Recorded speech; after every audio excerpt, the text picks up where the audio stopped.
नमस्कार मित्रों, आप सभी का एक बार फिर से हमारे YouTube चैनल @LaviOfficial.com पर दिल से हार्दिक स्वागत है। यहाँ हम आपके लिए लेकर आते हैं ऐसी प्रेरणादायक पौराणिक रहस्यमयी कहानियाँ जो केवल सुनी नहीं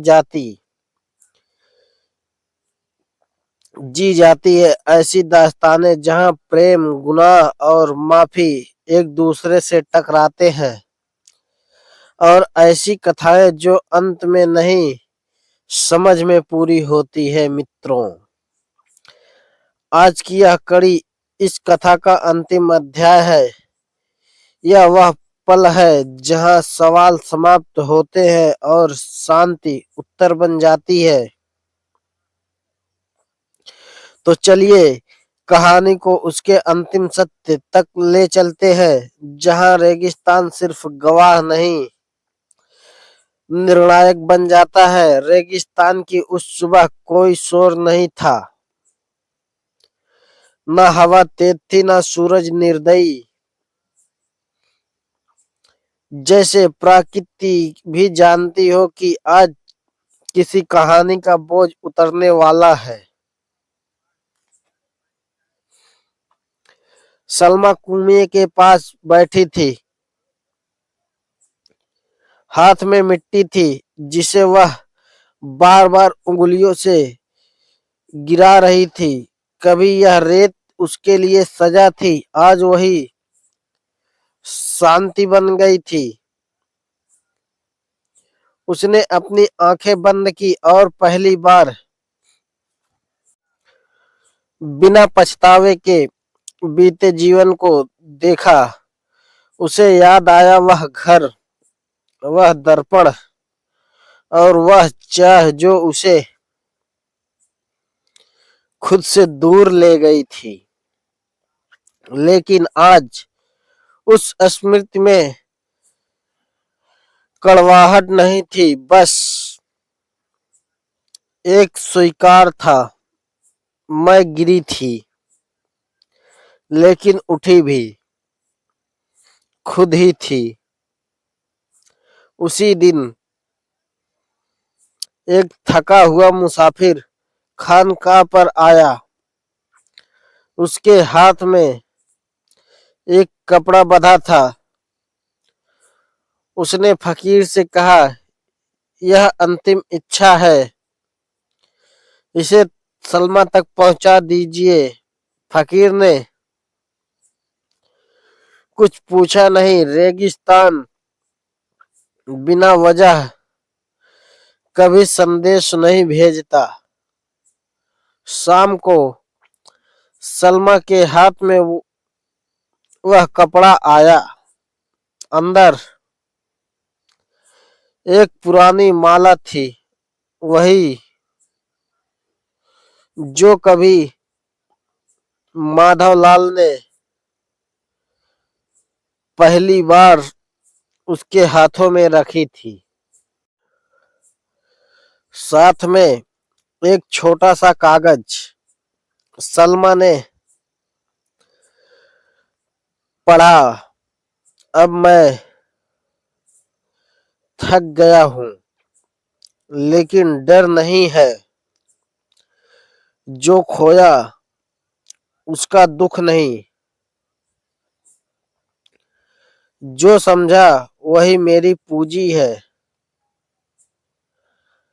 अगर यह माला तेरे हाथों में है तो समझ लेना, मैं मुक्त हूं।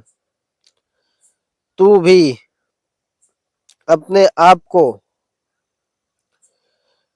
अब बांधना मत।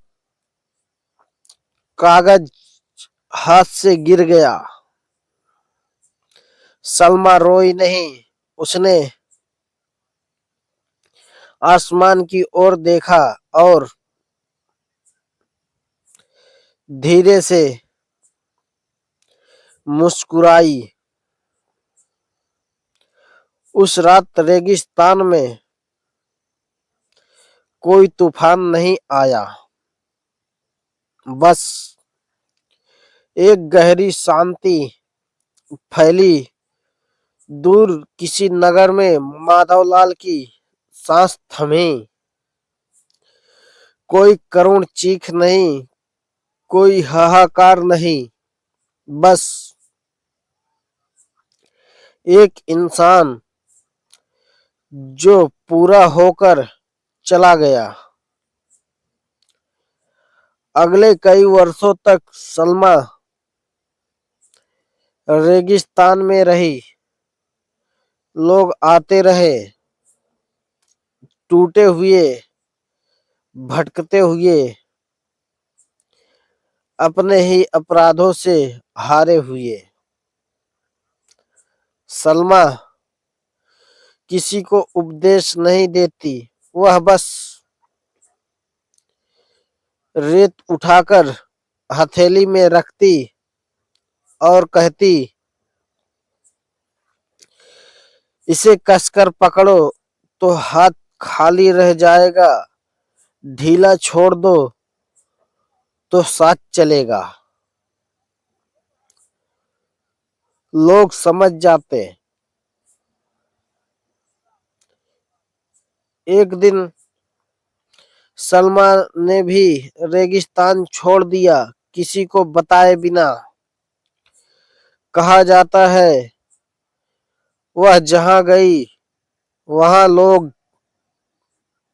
अपने बीते कल में डरना छोड़ देते थे, और रेगिस्तान वह आज भी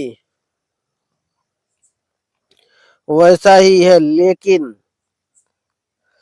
उसकी रेत के नीचे एक कहानी दबी है, जिसने सिखाया कि प्यार पाने का नाम नहीं, छोड़ देने की क्षमता है।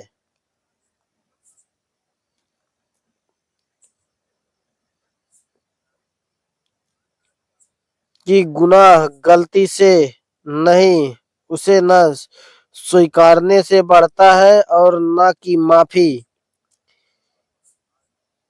किसी और को नहीं, खुद को आजाद करने का नाम यही था।